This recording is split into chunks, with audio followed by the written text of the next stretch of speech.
Trump Season 2, is your company prepared? With Donald Trump back in the White House, the business landscape for U.S. importers reliant on China faces new or perhaps familiar headwinds. A return to his administration's hardline trade policies could mean higher tariffs, renewed scrutiny on supply chains, and encouragement to explore alternative manufacturing options. Here's what importers should anticipate and how they might strategically respond. Navigating the new trade terrain. Tariff pressures intensify. With tariffs at the forefront once again, costs on Chinese goods in sectors like electronics, textiles, and furniture are likely to increase. Businesses should anticipate additional duties on consumer electronics, home goods, apparel, and other high-demand categories that are primarily China-sourced. Heightened regulatory hurdles. Expect stricter import checks and quality standards, particularly for technology products. This could impact industries using advanced components from China, such as telecom, energy, and AI-based tech, making it essential to ensure supply chains comply with all updated regulatory standards. Volatility in shipping and lead times.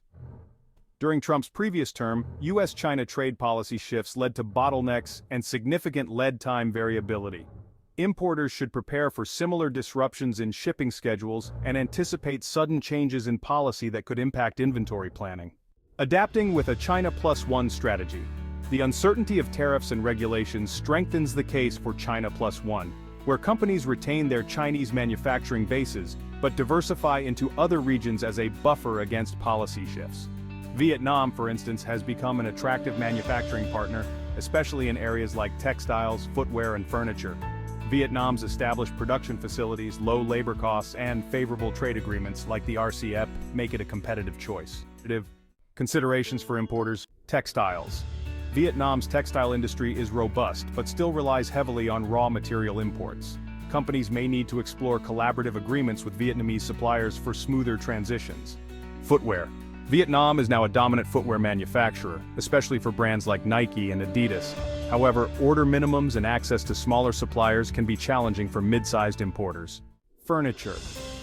With a fast-growing middle class, Vietnam's furniture industry is on the rise, attracting large-scale operations. Western companies, especially those sourcing for big-box retail, might find Vietnam a stable alternative. Now let's talk about broader strategies to stay resilient. Develop dual or multi-source networks. In addition to China and Vietnam, consider secondary options in countries like India, Indonesia, and Malaysia for even greater resilience. Stay flexible with inventory and lead times. Importers should buffer inventory levels where possible to accommodate delays, especially during policy changes. Strengthen compliance. Regular audits and compliance checks with third-party partners in both China and alternative markets can help ensure products meet U.S. standards under intensified scrutiny. With Trump at the helm, sourcing decisions just got more complex.